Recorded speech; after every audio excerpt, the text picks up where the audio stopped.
நான் விக்டோரியா 1819ஆம் ஆண்டு மே 24 லண்டனில் உள்ள கென்சிங்டன் அரண்மனையில் பிறந்தேன். அன்று நான் ஒரு அரச குழந்தை மட்டுமே. ஒரு நாள் வரலாறு என்னை நினைவில் வைத்துக் கொள்ளும் என்று யாருக்கும் தெரியாதையோ. என் குழந்தை பருவம் சுதந்திரமில்லாது. விளையாட்டு இல்லை. நண்பர்கள் இல்லை. கென்சிங்டன் முறை என்ற கடுமையான கட்டுப்பாடுகள். ஆனால் அந்த தனிமைதான் என்னை உள்ளுக்குள் வலிமையானவளாக்கியது. 1837 எனக்கு வயது 18. ஒரே ஒரு காலை நான் பிரிட்டனின் ராணியாக அறிவிக்கப்பட்டேன். பயம் இருந்தது. ஆனால் என் மனதில் ஒரு உறுதி இருந்தது. நான் என் நாட்டை நேர்மையுடன் ஆளுவேன்.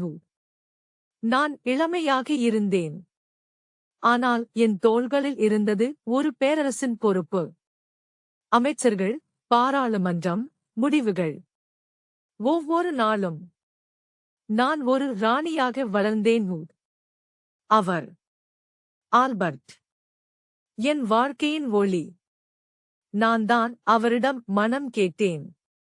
அவர் என் கணவர் மட்டுமல்ல, என் நண்பர், என் ஆலோசகர், என் துணையூர். நான் ஒரு ராணி. அதே நேரத்தில் 9 குழந்தைகளின் தாய். அரசின் பொறுப்பும் குடும்பத்தின் அன்பும். என் வாழ்க்கையின் 2 முகங்கள். என் ஆட்சியில் உலகம் மாறியது. தொழிற்சாலைகள், ரயில்கள், புதிய கண்டுபிடிப்புகள். முன்னேற்றமும் இருந்தது. அதன் வலியும் இருந்தது. இதுவே விக்டோரியன் காலம். நான் இந்தியாவின் பேரரசி என அறிவிக்கப்பட்டேன். என் பேரரசு பெரிதாக இருந்தது. இன்று நான் உணர்கிறேன். பேரரசின் ஒளியுடன் அதன் நிழலும் இருந்தது.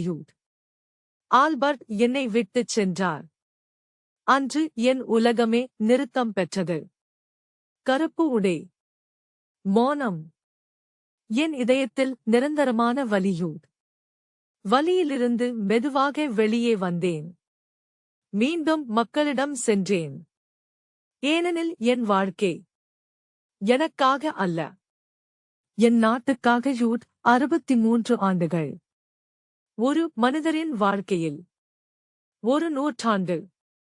என் கண்கள் முன்னே ஒரு உலகம் மாறியது.